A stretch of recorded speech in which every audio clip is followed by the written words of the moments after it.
Welcome back to the channel, everybody. I am Mick Alphaname. So we have this article here. It's on the cryptobasic.com and it's titled Ripple joins BlackRock, and JP Morgan as member of leading trade association with the ISDA. Let's scroll down here, see what's going on. Well, every single day seems like there's something major happening. So the San Francisco-based blockchain company Ripple has joined the prestigious trade organization International Swaps and Derivatives Association, the ISDA.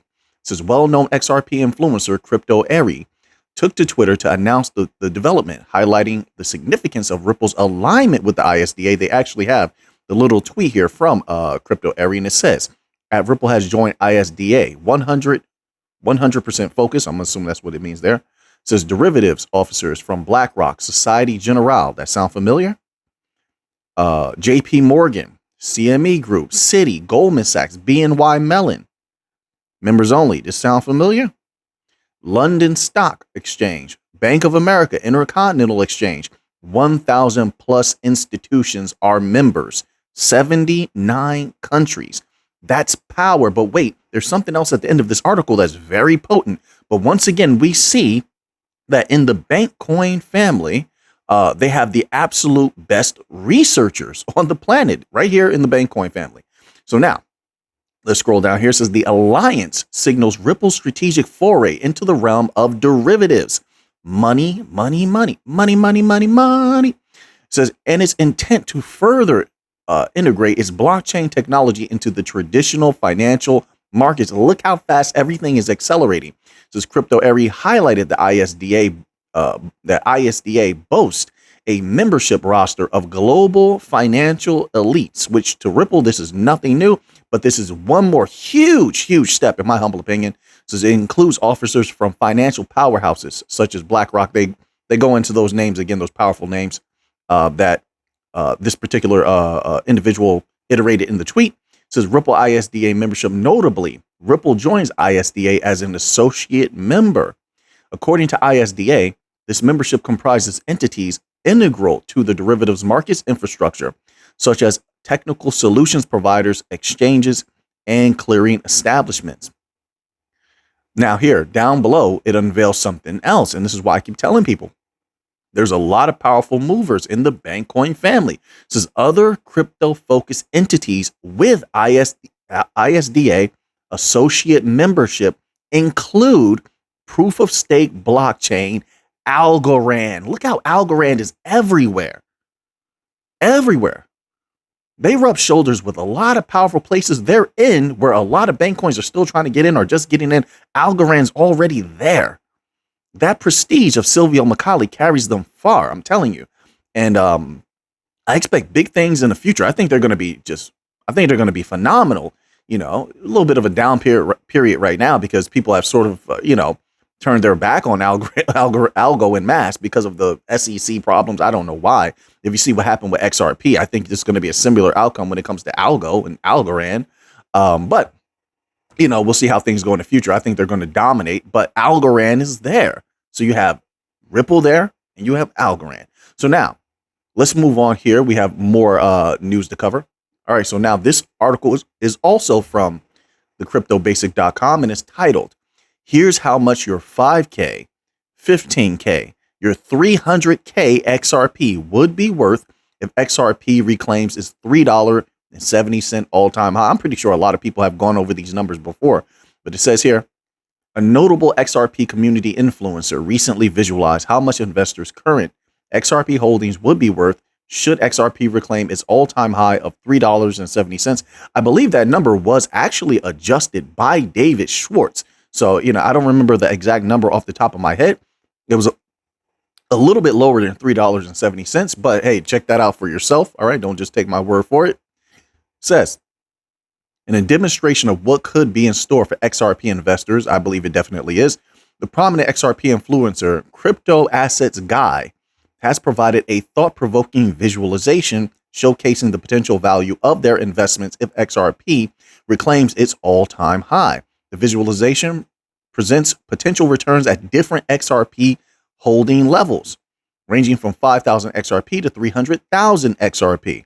The influencer worked with an all-time high of $3.70 to provide a unified rate. So here we go. Here we go, folks. They have the actual tweet here from Crypto Assets Guide. And it says 5K XRP at 370 equals $18,500. 15K XRP at $3.70 equals $55,500. It says 40K XRP at $3.70 equals $148,000. 80,000 XRP at $3.70, $296,000. 150K XRP at $3.70, $555,000. 300K XRP at $3.70, $1.1 million. So there you have it, folks. Looks good to me. It looks good to me. We'll see what the future holds. I think it's going to go way past that, to be quite honest. I think it's going to really stun people how high XRP can go, but it's just my humble opinion. But it's based on all of the different partnerships, that can be actuated, all of these different banks, interbank payments.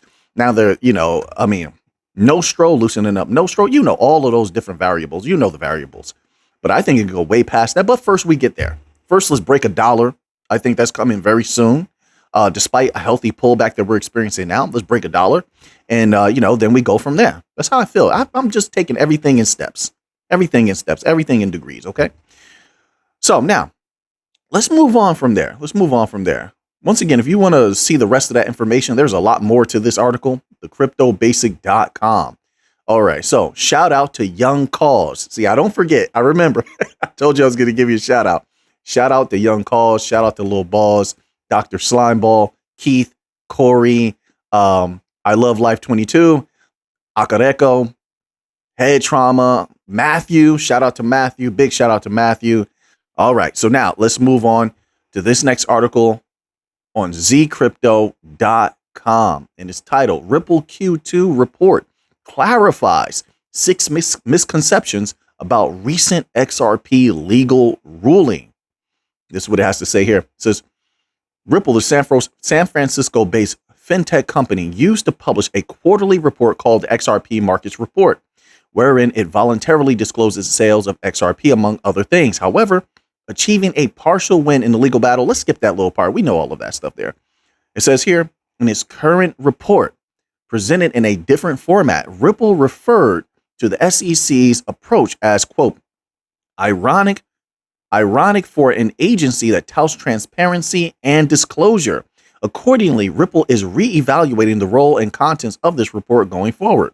Oh, okay. It says, rather than discussing crypto sentiments and XRP sales, the current report focused on clarifying some misunderstandings about the ruling. Also, I'm going to give a big shout out to Joey. Shout out to you, Joe. I appreciate all the love. I really do. Let me tell you something right now. The love that I get from people on this channel means more than anything. It helps a lot, let me tell you. So I appreciate every single person out there that showed me any type of respect or love. Thank you. So it says here, before delving into misconceptions, it's essential to understand what the ruling stated. According to Ripple, XRP is not considered a security in its inherent nature. The sales of XRP by Ripple on exchanges, as well as the sales made by its executives, are also not considered securities. Wow, they're laying it out here. It says, additionally, other distributions, which is great for business. This is telling me where their minds are and what they're going to do next, which could be major. I think right now, with all of those different individuals saying how they're going to go after the banks in the U.S. market, in the coming months, well, they're accelerating, right? I think they're really taking that to heart. I think they really mean that. And once again, I'm expecting major announcements in 2024. I am. Maybe that doesn't happen. I don't know, but I'm expecting it. Let's see. It says, additionally, other distributions of Ripple's XRP, such as those to developers, charities, and employees, are not classified as securities. However, it should be noted that certain sales conducted by Ripple under written contracts were deemed to be investment contracts and thus fall under the category of securities. I'm glad that they clarified this. That was great. All right. So now we can remove all of the mist and fog that people have been using to spread around FUD. That's another thing. I try to be really careful. I had to switch the title of the video yesterday. I didn't want it to come off like as it was FUD or something like that. No, I like to try to make people aware of something that's on my mind. And that liquidity drain that I was talking about is across all markets, by the way. It's not just crypto. If they issue $1 trillion worth of T-bills, then that's not a guarantee, but there's a great likelihood that people are going to pull liquidity out of all of the various risk assets and go for those T-bills. Okay? Where it's a low risk, or some people say it's a non-risk asset. Hey, and make some disgusting gains. So, but I didn't want the title to scare people, it could be like, some people are like that, so I'm trying to like be conscious of that, but I meant it, I meant it, that there's a huge liquidity drain that is possible. When I read stuff like that, and we'll get back to the article, but when I read stuff like that, I just take it in so I can understand in the future why something may happen. Like, let's say prices start really dramatically going down around that same time, then I can say, okay, that's happening because of the liquidity drain. That's happening because of T-bills. So it helps me to be more, to have that understanding and stay mentally firm in my commitment to what I want to do, right? You're not shaken by what's going on because you understand why it's going on. And that is not a permanent thing, right? It's sort of a pull out, pull in type of deal. Like, it's like ocean currents, right? But I understand some other people don't take information like that, So anyway, let's continue here. It says, number one, a split decision. It says, regarding the question of whether the decision by Judge Torres is a split decision, Ripple affirms that it has always maintained that XRP is not a security. And the court reaffirmed this clearly. Number two, is XRP a security in some situations? I think they covered that in what they previously said. Number three, because a share of a stock is always a security, XRP too must be one, question mark. It says this is determined case by case by looking at the actual transaction and depends on whether there is an investment contract, which is different from a share of stock, which is always a security. This is an important differentiation because the company behind the share has a fiduciary duty to the holder of the share. Makes perfect sense in my humble opinion. Number four says, does the decision only protect sophisticated investors but not retail? It says Ripple emphasizes that all investors deserve protection. The court does not deny this. It merely said that the SEC's jurisdiction ends where no security is involved. So if what is purchased on exchanges are not considered security by the court, then the SEC has no jurisdiction over that. I think that makes perfect sense. So according to Ripple, investor protection is a matter of policy and must be addressed by legislators with a mandate to do so. Number five, I'm skipping a lot, but once again, you can go to zcrypto.com to check this out. All right. Number five, does the decision hurt Ripple's business? It says, this is certainly not the case, as most of Ripple's current customers are overseas in jurisdictions that have clarified XRP is not a security, such as Japan, Singapore, Switzerland, the UAE, and the UK. This is number six. Did the court reject Ripple's fair notice defense? It says this is only the case for Ripple's institutional sales. Fair notice defense for other transactions is still open, as the court stated. Quote, the SEC's theories as to other sales in this case are potentially inconsistent with its enforcement in prior digital asset cases. It says finally, Ripple sheds light on XRP it holds in two categories that I'm not concerned with. So now let's move on here. All right. Appreciate every single one of you being here today. I hope you had a fantastic day. I hope people are showing you love and respect. All right. Everywhere that you are, I hope all the best things come to you always. All right. So now this is from ledgerinsights.com and it's titled Digital Dollar Project Completes Cross-Border CBDC Trial with Western Union.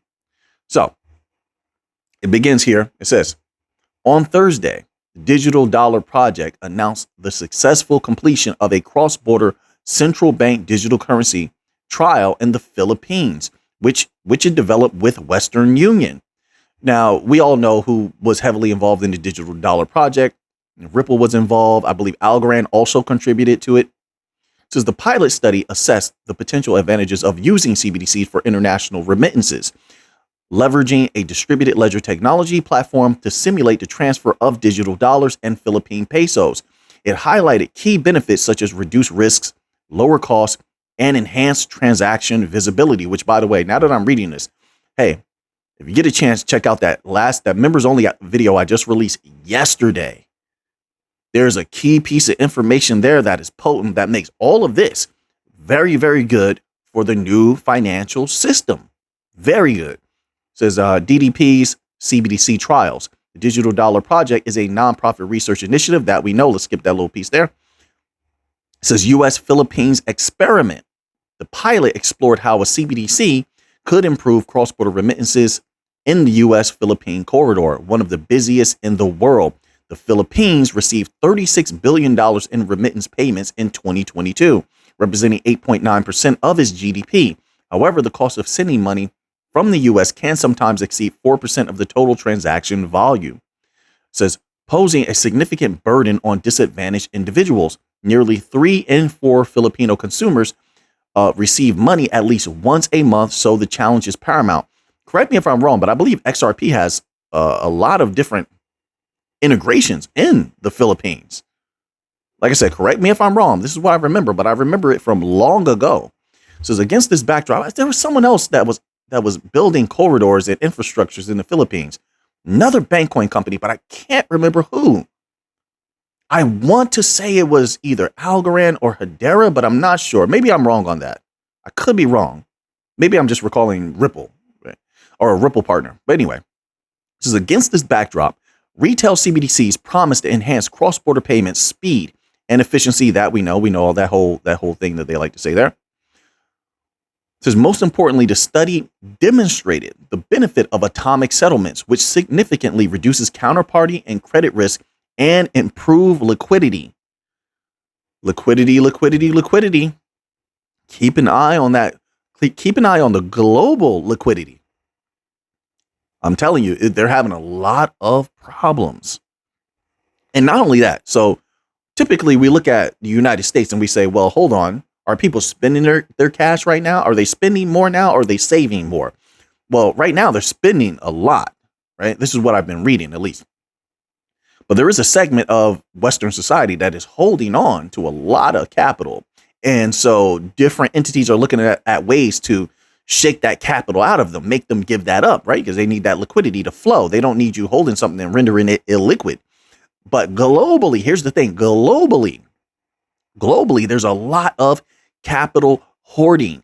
A lot of individuals are holding on to their capital because like I said, there's a global light depression going on. That's how I personally look at it. I look at it as a global light depression, not a global recession. But so there's harsh times economically, globally. So a lot of individuals are holding on to that capital, which means what? And that's just one variable, of course, but that means that there's less liquidity in the markets. There's less capital flow in the markets, right? So it's just something that I keep in mind. But so far, everything's looking good, in my humble opinion. If they have a lack of liquidity, that's great for the new financial system, right? If they need bridge currencies, which they will, that's great for the new financial system. If they're lacking in a lot of mechanisms, and they are, that's great for the new financial system. Right now, everything is leaning in our favor. It's just a matter of time, right? Time and patience, but everybody has their own strategy, right? Not financial advice. I'm not a financial advisor. So now that you have that information, what are you going to do with it? I know what I'm going to do with it. So until next time, let's get to the money.